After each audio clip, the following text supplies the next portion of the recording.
1600 के दशक में लंदन पहले से ही यूरोप के सबसे बड़े शहरों में से एक था, जिसकी आबादी लगभग 5 लाख लोगों तक पहुंच चुकी थी। ये एक घना, तेजी से बढ़ता हुआ महानगर था, जिसे व्यापार, नदी के यातायात और टेम्स नदी के किनारे लगातार होने वाली हलचल ने आकार दिया था। इस वीडियो में मैं आधुनिक AI टूल्स का इस्तेमाल करके ऐतिहासिक पेंटिंग्स और नक्काशी को जीवंत बनाता हूँ, जिससे हम अपना नजरिया बदल सकते हैं, कैमरे के एंगल बदल सकते हैं और उन्हीं दृश्यों में इस तरह से घूम सकते हैं जैसा कि उनके मूल कलाकार कभी नहीं कर पाए थे। सबसे पहले मैं उस चीज के बारे में बात करना चाहता हूं जिसे अब हम ओल्ड लंदन ब्रिज कहते हैं। एक ऐसी संरचना जिसके बारे में इस रिसर्च को शुरू करने से पहले मुझे ज्यादा जानकारी नहीं थी। 1600 के दशक तक ओल्ड लंदन ब्रिज नदी पार करने का एक जरिया मात्र नहीं रह गया था। ये टेम्स नदी के ऊपर बना एक सघन बसा हुआ रास्ता था जो लंदन शहर को साउथवार्क से जोड़ता था। इस पुल पर घर, दुकानें, गोदाम, चैपल और गेट हाउस इतनी सघनता से बने हुए थे कि दूर से देखने पर यह पुल कम और पानी के ऊपर फैला हुआ एक पूरा मोहल्ला ज्यादा लगता था। ये पुल पत्थरों के बने कई पतले मेहराबों पर टिका हुआ था, जिन्हें विशाल खंभों का सहारा मिला हुआ था।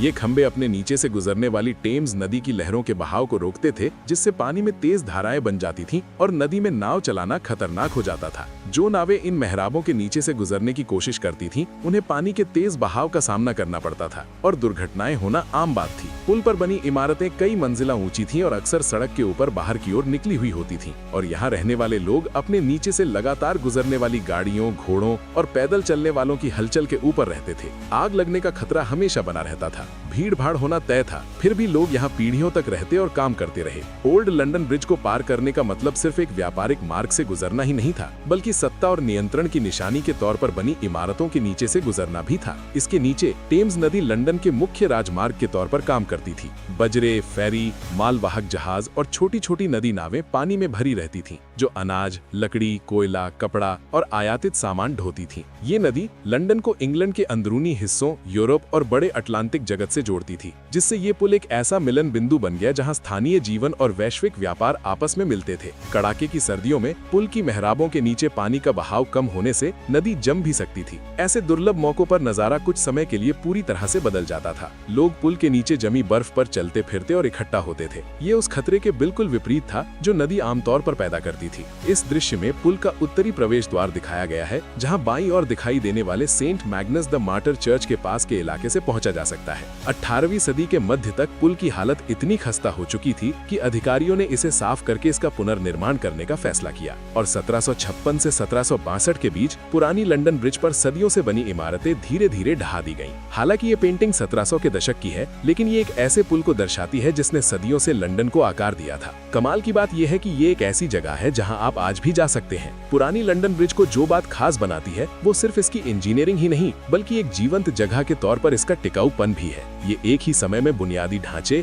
बाजार, मोहल्ले और प्रतीक, इन सभी की भूमिका निभाता है। राजा और आम लोग सभी इसे पार करते थे, व्यापारी और मजदूर इस पर काम करते थे, और लंदन में आने वाले नए लोग सबसे पहले इसी संकरे पुल से शहर से रूबरू होते थे। पुरानी लंदन ब्रिज भीड़ भाड़ वाली, अंधेरी और अक्सर गंदगी से भरी रहती थी। इससे ट्रैफिक धीमा हो जाता था, व्यापार में रुकावट आती थी और इस पर रहने और काम करने वाले लोगों के लिए हर पल खतरा बना रहता था। फिर भी सदियों तक ये पुल बेहद जरूरी रहा। 18वीं सदी तक मध्य लंदन में टेम्स नदी को पार करने का ये एकमात्र स्थायी पुल था, इसलिए शहर में उत्तर या दक्षिण की ओर जाने के लिए इसे पार करना अनिवार्य था। कभी कभी मेरी इच्छा होती है कि मैं समय में पीछे जाकर इस जगह को वैसे ही देख पाता जैसी कि ये कभी हुआ करती थी, भले ही एक दिन के लिए ही सही। अभी के लिए मुझे लगता है कि ये AI रिकंस्ट्रक्शन ही उस सपने के सबसे करीब है जहां तक मैं पहुंच सकता हूं। ये 1700 के आखिर का और 18वीं सदी की शुरुआत का बकिंघम हाउस है। बकिंघम पैलेस बनने से पहले इसे मूल रूप से लंदन के पश्चिमी किनारे पर एक निजी टाउन हाउस के तौर पर बनाया गया था। ये शहर के भीड़ भाड़ वाले मुख्य हिस्से से दूर खुली जमीन और बागीचों से घिरा हुआ खड़ा था। उस समय ये इलाका शहरी लंदन और उसके बाहर के ग्रामीण इलाकों के बीच की सीमा तय करता था।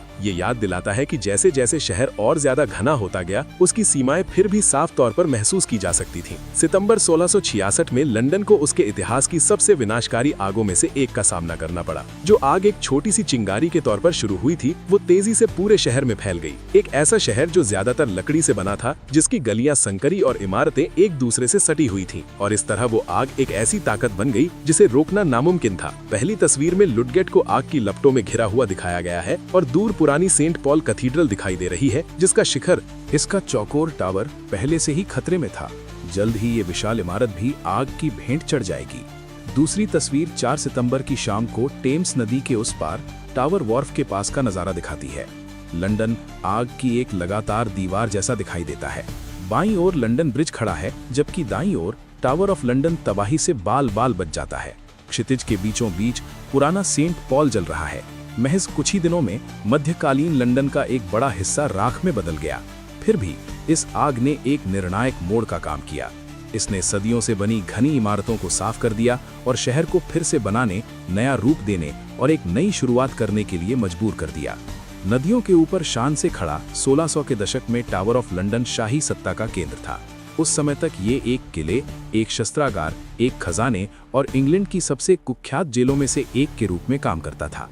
राजद्रोह के आरोपी बड़े बड़े कैदियों को इसकी दीवारों के भीतर ही रखा जाता था। इस टावर में शाही दस्तावेज, हथियार और यहाँ तक कि शाही जवाहरात भी रखे जाते थे, जिससे इसकी भूमिका न केवल सजा देने की जगह के तौर पर बल्कि अंग्रेजी राज की एक आधारशिला के तौर पर भी मजबूत होती थी। ये दृश्य 1638 के चीप साइड का है, लंदन की सबसे महत्वपूर्ण औपचारिक सड़कों में से एक।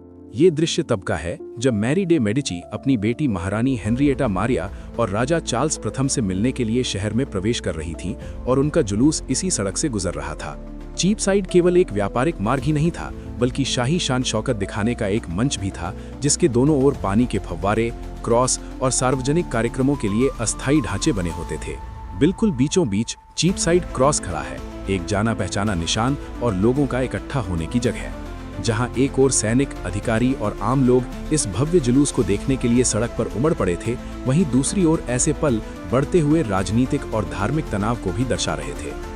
हेनरिएटा मारिया का कैथोलिक धर्म और उनका विदेशी मूल शहर में पहले से ही पनप रहे गृह युद्ध के हालात को और भी ज्यादा अस्थिर बना रहा था। आज यही इलाका लंदन शहर में सेंट मैरी ले बो के पास आधुनिक चीप साइड के रूप में मौजूद है, एक ऐसी जगह जहां मध्यकालीन इमारतें तो अब लुप्त हो चुकी हैं, लेकिन वो सड़क आज भी वैसी की वैसी ही मौजूद है।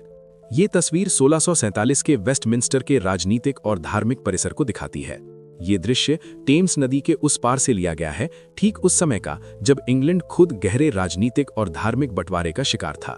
बाईं ओर वेस्टमिंस्टर का पुराना महल खड़ा है, जो संसद का आसन और राजनीतिक सत्ता का केंद्र है। 17वीं सदी के मध्य तक ये राजशाही और संसद के बीच बढ़ते टकराव का मुख्य केंद्र बन गया था, खासकर अंग्रेजी गृह युद्ध के वर्षों के दौरान। इसके ठीक बगल में वेस्टमिंस्टर हॉल है, जो महल के सबसे पुराने और भव्य जीवित हिस्सों में से एक है। इसका उपयोग अदालतों, राजकीय मुकदमों और बड़े सार्वजनिक समारोहों के लिए किया जाता था।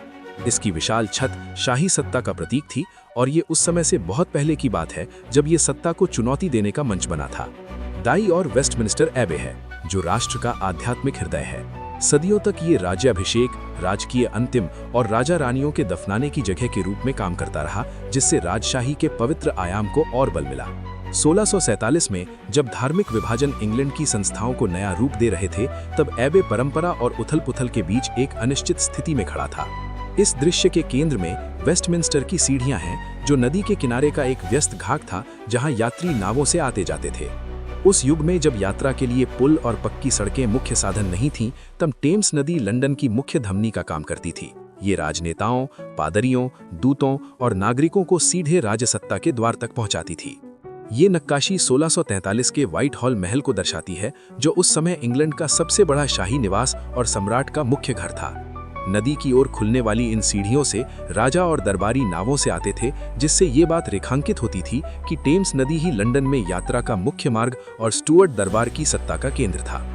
टेम्स नदी के किनारे फैला हुआ व्हाइट हॉल कोई एक अकेला महल नहीं था, बल्कि ये हॉल, कक्षों और प्रशासनिक भवनों का एक विशाल परिसर था, जहां से शाही शासन का संचालन होता था। 17वीं सदी के अंत में व्हाइट हॉल का अधिकांश हिस्सा आग लगने से नष्ट हो गया था और आज केवल बैंक्वेटिंग हाउस ही बचा है, जो कभी शाही जीवन का केंद्र रहा उस स्थान का अंतिम अवशेष बनकर खड़ा है। ये 16वीं और 17वीं सदी की शुरुआत का रिचमंड महल है। ये मध्य लंदन के बाहर स्थित सबसे महत्वपूर्ण शाही निवासों में से एक था। मूल रूप से हेनरी 8 द्वारा एक पुराने मध्ययुगीन मैनर की जगह पर फिर से बनवाया गया रिचमंड, ट्यूडर और शुरुआती स्टुअर्ट राजाओं द्वारा अपने पसंदीदा विश्राम स्थल के रूप में चुना गया था। यहाँ उन्हें भीड़-भाड़ वाले शहर से दूर स्वच्छ हवा और खुली जगह मिलती थी। यहीं पर एलिजाबेथ फर्स्ट ने अपने जीवन के अंतिम दिन बिताए और 1603 में इसी महल में उनका निधन हो गया, जिसके साथ ही ट्यूडर डायनेस्टी का अंत हो गया। समय के साथ ये महल इस्तेमाल से बाहर हो गया और धीरे धीरे इसे तोड़ दिया गया और आज इसका इलाका आधुनिक रिचमंड का हिस्सा है। इसकी दीवारों और बनावट के बस कुछ निशान ही सड़कों और नदी के किनारे बने रास्तों के नीचे बचे हैं। यहाँ खड़े होकर उन पलों को पीछे मुड़कर देखते हुए ये महसूस किए बिना रहना मुश्किल है कि अतीत असल में हमारे कितने करीब है। इन सड़कों, इन इमारतों और इन घटनाओं ने ही उस दुनिया को आकार दिया है जिसमें हम रहते हैं। और इन पुनर्निर्माणों के जरिए हमें बस एक झलक मिलती है कि उस समय वहां होना कैसा रहा होगा। अगर कोई और शहर, समय का कोई और पल या कोई ऐतिहासिक दृश्य है जिसे आप फिर से जीवंत होते देखना चाहते हैं, तो मुझे कमेंट्स में जरूर बताएं। मुझे आपके साथ अतीत की इस यात्रा को आगे बढ़ाना बहुत पसंद आएगा। फिर से आपका बहुत बहुत धन्यवाद।